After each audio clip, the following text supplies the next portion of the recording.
Okay, so Brandon Sanderson, or if you know him by his nom de guerre, B Money, one of the best-selling authors out there currently, telling some of my favorite stories in epic fantasy, accolades on accolades, a writing machine, putting out multiple books a year, and usually one of the first things you hear about his writing is, damn, this man knows how to write a magic system. And here comes me, some random dude on the internet saying there's a flaw in his philosophy. And I stand by that, but I don't think it's quite for the reason you might have in mind. Stick with me for a minute or five, this will be quick, I promise. So he came up with 3 laws to serve his writing, and he's since shared those laws with the writing community, and they've been very helpful to a lot of people, myself included. So let's do an overview. The first law, another's ability to solve conflict with magic is directly proportional to how well the reader understands said magic. Basically, if your characters are pulling magic out of their booty to solve problems in your story without it being properly established, it gets cheap very quickly, eradicating any sense of stakes in the story because problem arises, magic it away. What Sanderson is saying here, or at least how I see it, is that the more rules of magic you convey to the reader, the more they understand it as a usable tool in the story, the more you as a writer can get away with using that tool to solve problems characters face. I always like to use the bending in Avatar as an example because it excels at this. Spoilers for up until the end of season 2 if you still haven't watched the show for some reason. But when Katara discovers she has healing abilities, it's in a relatively low stake situation. Aang was being a dumb kid, he burnt her, she heals herself immediately.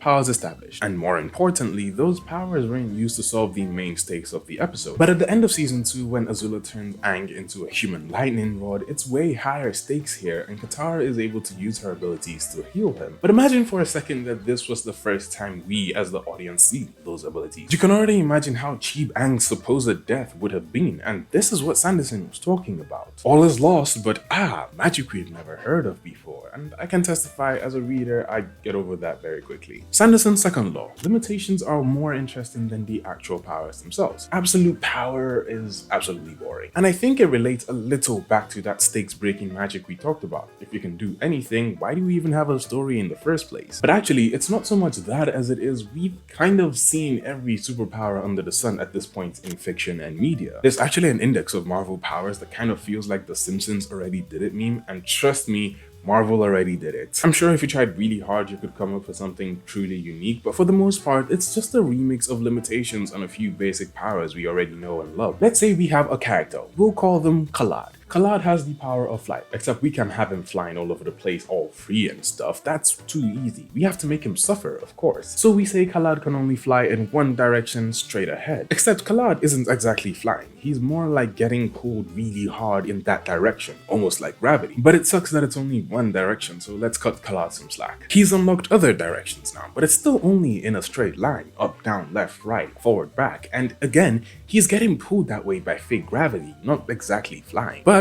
Khalad starts to get really good at this. He learns to control the force of gravity pulling him each way. He does 70% forward and 20% back, and he has a slower scenic flight. He goes 90% upwards, 10% left, and he's curving in the sky. Now with all these limitations, if Khalad were to train really hard, he could probably backdoor his way into what looked like the regular superhero flight we all know and love. Except it's a lot more interesting, isn't it? And we have a Windrunner from the Stormlight Archives who is totally not our depressed boy. Now you don't want to stack too many limitations because you want the reader to internalize them for greater impact, not just have knowledge of them. So too many can get a little overcomplicated and become difficult to keep in mind. Looking at you, Gege. But you can even do this with magic that's supposed to be more mystical and less defined. Getting the power of the Pantheon in RF Quarren's Swappy War involves you going through intense meditation, damn near starving yourself, sometimes psychedelics, and even then they could just still tell you to screw off. A lot of limitations to get there, but oh, if they give you the power, you are a force to be reckoned with. The limitation doesn't even have to be part of the magic system itself. All Minds, My Hero Academia's greatest hero, basically the Superman of the verse, except he's missing half a lung and his entire stomach and can only be Superman for about 3 hours a day. MHA is a thesis in Sanderson's second law. But for the third law, it says expand what you already have before adding something new. This one is pretty self-explanatory. If you can go deeper into a system you've created, then do that before you bring a completely different thing into the mix. Like in Avatar, since we already gave that example, it tells you literally at the beginning of every episode, air, water, earth, fire.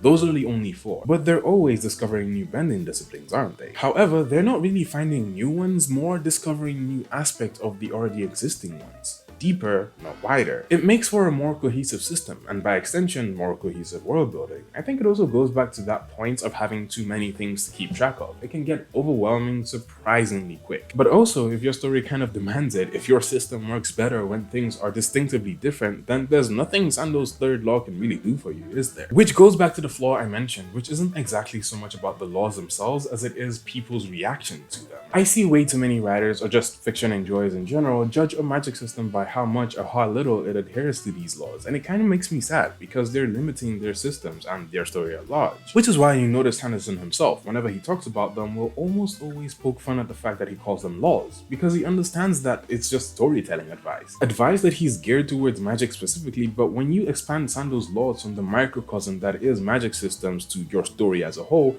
you find that they work fantastically there too. Like, take the first law for instance. It's just talking about basic setup and payoff. You cannot pay off what you do not set up. You can even see it in the example I gave of Avatar, because I will never shut up about this show. The Spirit Oasis water was established at the beginning of the season because Katara has never been shown to heal fatal wounds before, and we're also reminded of it in that one scene all Sutara shippers love. I think people cling to Sando's laws so hard because it is great advice and it works a lot of the time, but like any storytelling advice, it can be pushed back against. I mean, look at One Piece. I swear sometimes it's like Oda has personal beef with Sando's laws, but I'll say what I've said before, one of the best epics being told. It's not an excuse for shitty stories, it's about knowing when to break convention to lead your story towards a net positive. And speaking of breaking convention, you should totally check out my Why You Should Watch Anime video, but it ultimately boils down to writing experience. Write, and then write some more. Okay, bye.